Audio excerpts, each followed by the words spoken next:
It has been said, and rightfully so, that we are a republic. A republic means that we have no titular head like a king or queen.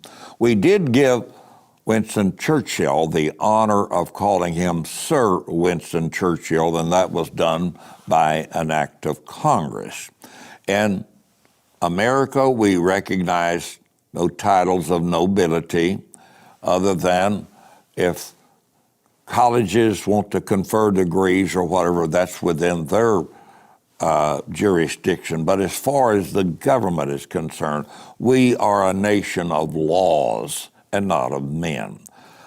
I think that a republic is what Benjamin Franklin had in mind when the lady came to him, as I mentioned in an earlier program, and asked him, Mr. Franklin, what kind of a government do we have? And he said, Madam, we have a republic if we can keep it.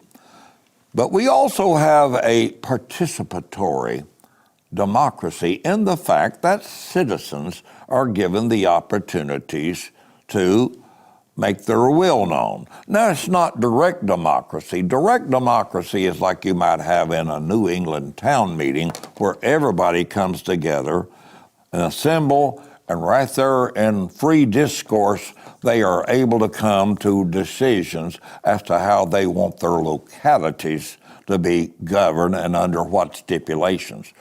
The only restrictions is that it cannot violate the federal constitution and, of course, the state constitution. But the federal constitution is the supreme law of the land. When we think about citizens, we know that as a representative democracy, we have, I think, approximately 330 million citizens.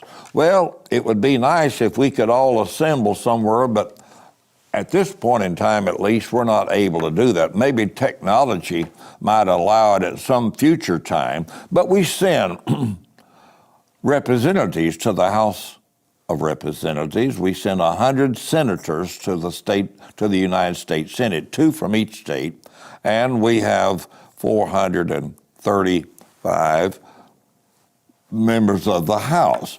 It's to function as a bicameral legislature. That means that laws proposed, a bill that's proposed in one house has to pass the other body.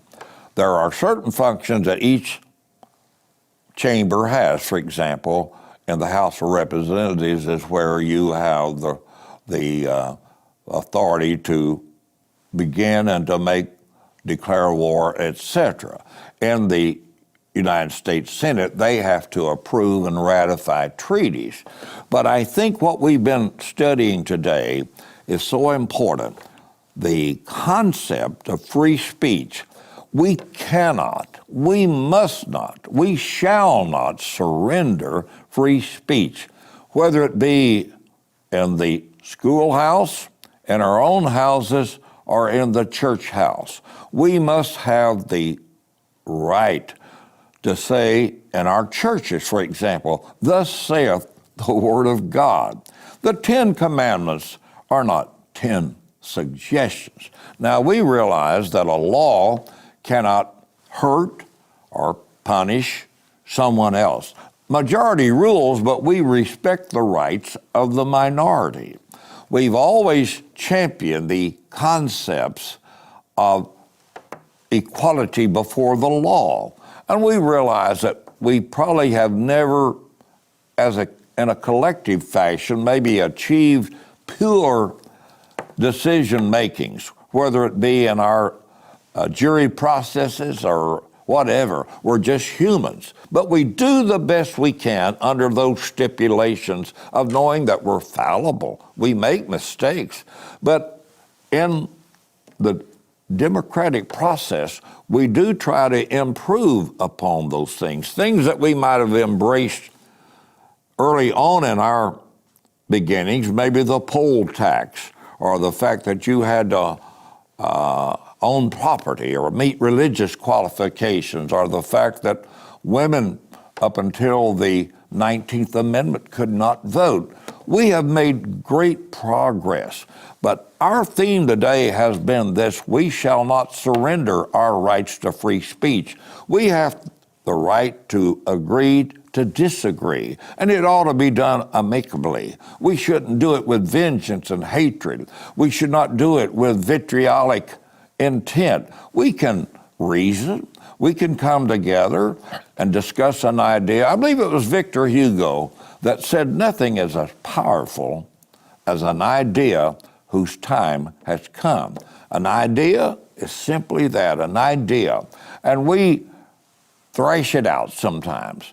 Sometimes it may be heated discussions in the halls of Congress, but traditionally we have worked those disagreements out. We realize that in a body as large as the House of Representatives, that there are all kinds of interests there. The agrarian, the industrial, the rich, the poor, the large states, small states, states that are on the coast, states that are inside our boundaries, and so on. There are different interests. Not everybody is going to want the same things, but collectively, we have tried to do what we could to make this a more secure and blessed nation. But free press, and I, along with you, would challenge the press to speak the truth. There's a little paper that down in McCreary County, Kentucky, where my folks lived for a while, that said, "Hew to the lines of truth and let the chips fall where they may." There is nothing greater than truth.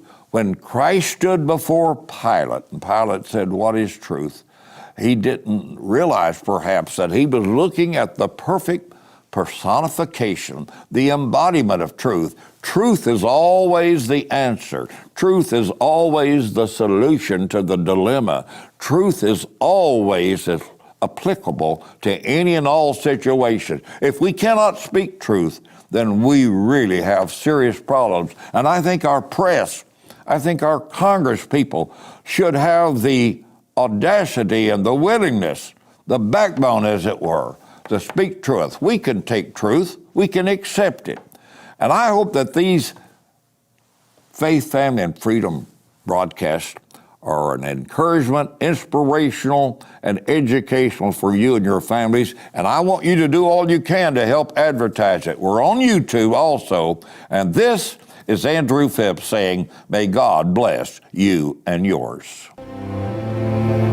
Phipps, Faith, Family, and Freedom, presented by Clemens Home Solutions and Blue Gate Restaurant and Bakery, Heritage Funeral Care, Ashton Surveyors, Hillsdale Farm, Cardinal Exteriors Roofing Specialist, Dr. Jeff Hiltz, and Sam Pierce Chevrolet.